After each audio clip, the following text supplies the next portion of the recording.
It's a dark night. Zero illumination. You'd see a billion stars in the sky overhead if you could see through the constant haze of dust. More like talcum powder that seems to rest in the air all the time. The two MH-47s start up and take off into the night. They are on a special mission. Inside the cargo area of each is a team of specially trained men. Several miles into the flight, crew members in each aircraft test-fire their miniguns and M240s. The flight medic in Chalk 2 does a final once-over his gear. The aircraft fly low, following the terrain as they pass over and through the rugged mountains. The engines of the aircraft work harder as they continue to climb in altitude, still following the landscape. On the radios, there is surprisingly little chatter. 10 minutes. Roger, 10 minutes. They're close to their objective. As the aircraft continue to climb in altitude, everyone begins to feel a bit short of breath. The aircraft split up, and Chalk 2 heads in a direction off to the right, toward a precisely timed separate target. 6 minutes. Crew members in the back of the aircraft, manning their guns, begin assisting their pilots in scouting for the landing zone. Only tonight, they're not landing. See that pinnacle just ahead? It's on top of that. Got it. 1 minute. Roger. The right-seater is carefully slowing down. Okay, I think I have the landing area in sight. That looks pretty tight.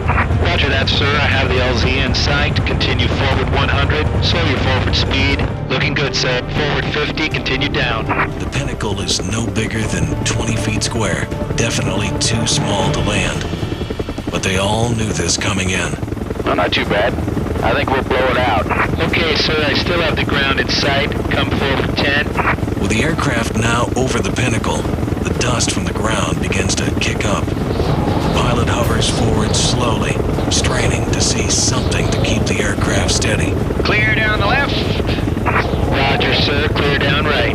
Come down 10, 8, 6, 4, 3, 2, 1. Hold your down. Come up 2. Roger. Okay, sir. This looks good. Ropes, ropes, ropes. Aft ropes going out. Ropes on the ground. First man's on the rope. First man's on the ground. Roping in progress. Last man's on the rope. Last man's on the ground. Team is off to the side working on releasing aft ropes. Aft ropes released. Thumbs up from the team. Aft ready. Forward ready. Clear for flight. On the go. 2-1's out. 2-2. 2-1 when able. Meanwhile, the exact same thing was happening in Chalk 2, except their first spot was unsuitable, and they had to find another. 2-1, this is Hurt. Stand by. 2-2's out. A sigh of relief goes through Lead's cockpit. Both aircraft turn on their infrared searchlights as they search for each other. 2-1 is 4 miles from waypoint 10, 90 knots calibrated.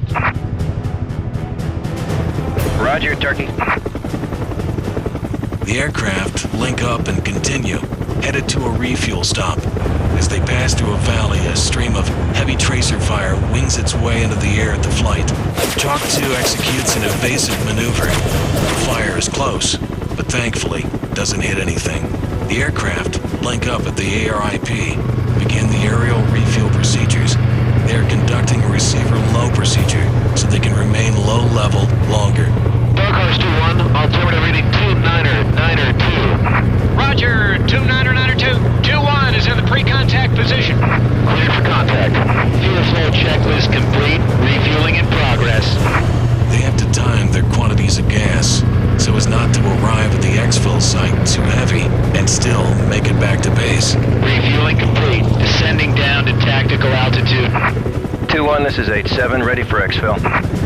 They avoid the threat area as they head back to their respective teams.